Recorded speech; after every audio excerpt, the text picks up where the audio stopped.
Bonjour à toutes et à tous, bienvenue sur ma chaîne. Aujourd'hui, original versus remake. Et on va parler de Cimetière. On va parler du Cimetière original de 1989 versus Cimetière sorti ce mois-ci en avril 2019, le remake.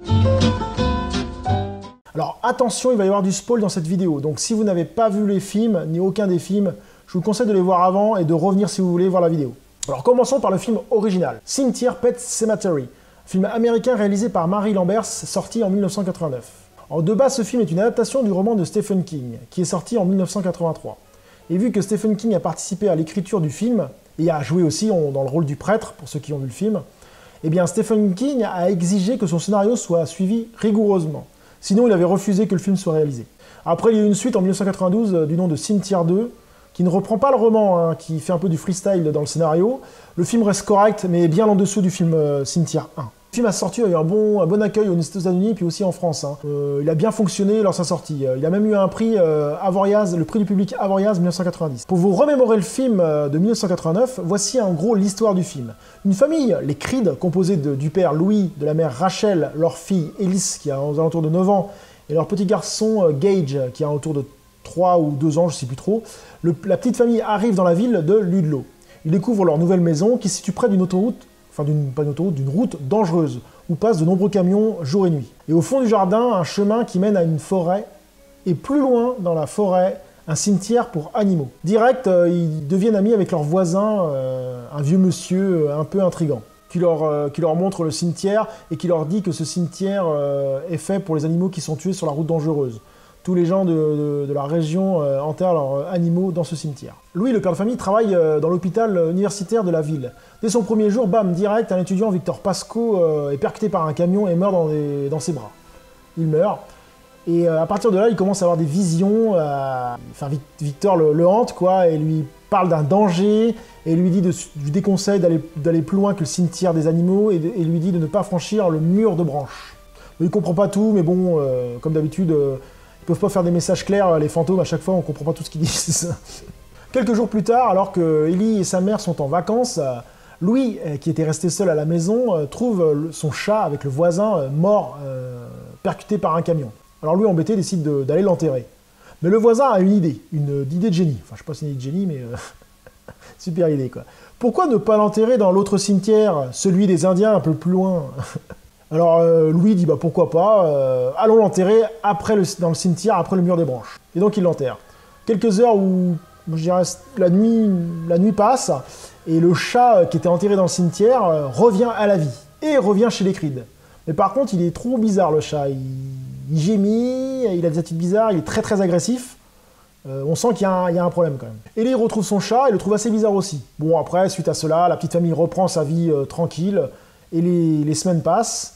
Quelques jours ou quelques mois, je ne sais pas exactement. Et lors d'un pique-nique, ils sont tous en train de pique-niquer, les parents Louis et Rachel ne font pas attention à leur petit Gage. Et petit Gage se fait percuter par un camion. Il meurt instantanément. Suite à cela, Rachel retourne chez ses parents, un peu vénère sur Louis, parce que c'était lui qui était le plus près du gosse, qu'il n'a pas réussi à le rattraper.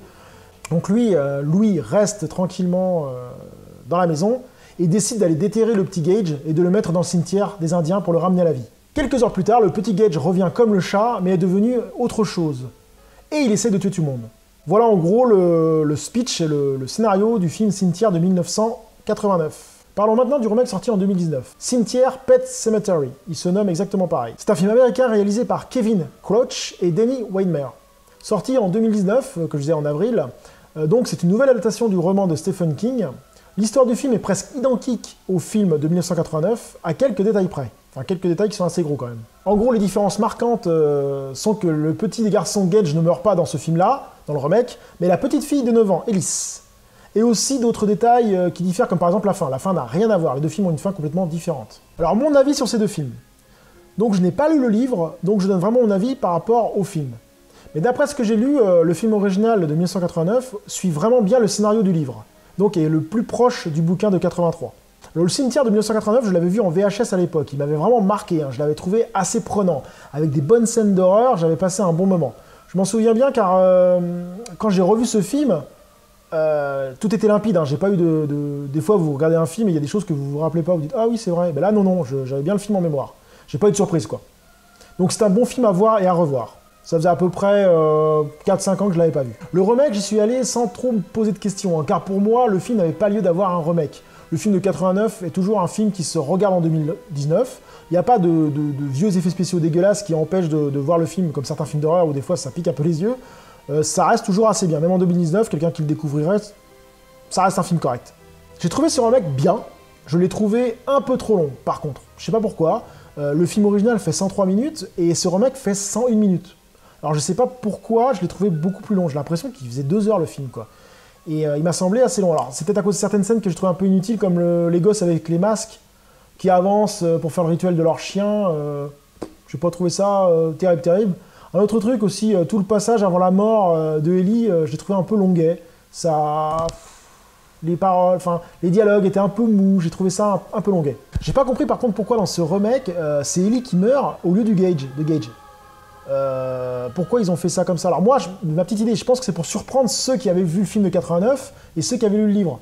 C'est vrai que quand j'ai vu le camion arriver pour taper dans le remake, là, quand j'ai vu le camion arriver pour taper dans le Gage et que le père arrive à le prendre, j'ai dit oh putain, c'est la petite. Mais ça, j'avais senti le coup venir. Hein. Je me suis dit ils vont sûrement modifier quelque chose. C'était trop simple.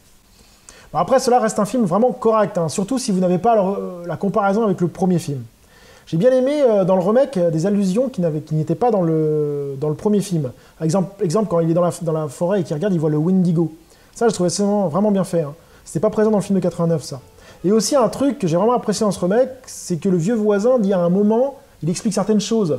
On est attiré par le cimetière. Il y a une sorte de force magnétique qui nous donne envie d'aller là-bas, d'aller enterrer les morts. Un peu, c'est limite ça, quoi. Et ce qui est vraiment plus limpide et plus logique, on comprend beaucoup mieux pourquoi le voisin a demandé à Louis d'aller enterrer le chat là-bas. Car dans le premier film de 89, on comprend pas trop. Le voisin dit à Louis d'enterrer le chat, bah attends, on va aller enterrer le chat dans le cimetière, alors que il enterre le chat revient à lui, il devient complètement dingue, Louis se dit bah qu'est-ce qui se passe, il va voir le vieux, il lui dit bah faut peut-être des explications. Ah bah j'ai oublié de te dire, j'avais déjà fait ça il y a quelques années, j'avais enterré mon vieux chien qui était devenu fou, qui avait failli bouffer ma mère, mon père avait été obligé de le tuer. Mec, tu peux pas le dire avant? Enfin, cette partie-là, dans le premier, m'avait choqué. J'ai dit, bah, il est con le mec ou quoi? C'est un gros connard. En fait, il fait style devant toi que c'est ton pote, mais en fait, pas du tout, quoi. C'est un putain de canon empoisonné qui t'a fait avec le chat. Et donc là, l'explication du magnétisme, ben, elle est plus logique et mieux faite. On comprend pourquoi le vieux a voulu aller enterrer le chat. Il y a le côté qu'il voulait pas rendre triste la petite fille Ellie, mais quelque part, il avait envie d'y aller, quoi. Il avait envie d'aller là-bas pour tourner à ce cimetière, quoi. Après, si on prend le film de 1989, pour moi, il y avait un peu plus de suspense. Après avoir enterré le petit Gage, car on ne voit pas le petit. Il est revenu, il y a on le soupçonne, il se cache tout le temps. Il y a une sorte de tension qui monte. Et il n'y a pas cette tension dans le remake, car Alice, elle revient, il lui fait prendre un bain, il la couche. On se dit, mais what, il se passe quoi? On se dit, bah ça va déraper un moment, et on s'attend au dérapage. Tandis que dans le premier, le petit, il était plus malsain, il était plus... un peu à la Chucky, si vous connaissez les films Chucky. Un peu... je vais te tuer, je vais jouer avec toi. Enfin, ça donnait plus une ambiance de foutage de... Enfin, un peu les boules, quoi. Plus les boules, je trouve. Après, il faut bien considérer que les scènes du remake sont beaucoup plus speed et beaucoup plus d'actualité que celui de 1989. Par contre, il y a un truc que je vois pas du tout d'intérêt dans ce remake, c'est toute l'histoire avec la sœur de Rachel. Dans le 1... Ils avaient passé ça vraiment rapidement, mais ils l'avaient passé de certaines façons. C'était assez malsain aussi, ce truc-là. C'était bien fait, on voyait la déformation de la sœur. Quand Rachel étant petite, lui apportait le plat, elle avait peur. On sentait l'attention de la petite qui avait peur de ce monstre, en fait, qu'elle comprenait pas. Et il la regardait, enfin, il y avait une ambiance malsaine, des formations, c'était vraiment bien fait. Et là, ils ont mis plus l'accent sur le côté exorciste, avec la fille qui se déboîte, qui vient, qui réapparaît dans des rêves, machin.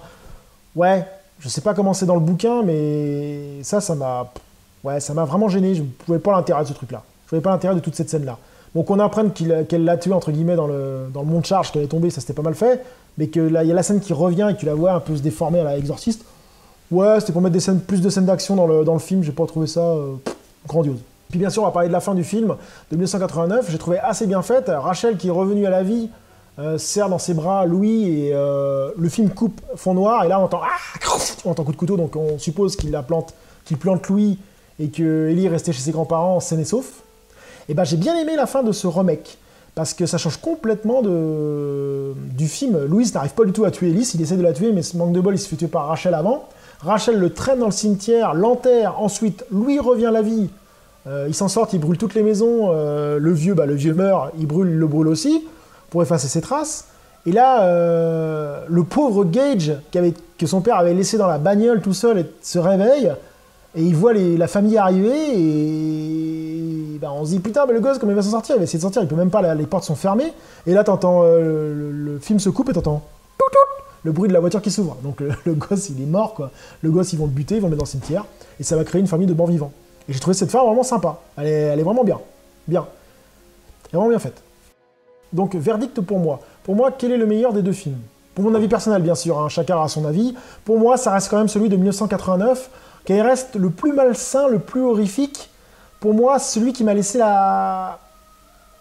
une plus grosse tension, un plus gros souvenir. D'ailleurs, j'en parlais avec la personne qui est venue avec moi au cinéma, un pote à moi. Il me disait que lui, ce qu'il avait marqué, c'était la scène de la sœur toute difforme dans la chambre que la petite fille lui apportait à manger. Cette scène-là, elle est courte, mais je sais pas, elle est tournée d'une façon qui te laisse une marque. Et ça je l'ai pas retrouvé dans ce remake. Je l'ai pas retrouvé. Ce remake est vraiment pas mal, hein. Il y a de bons trucs, mais il m'a pas laissé ce petit malaise par rapport à celui de 89. Et c'est ce qui manque pour qu'il soit aussi bon que celui-là de 89.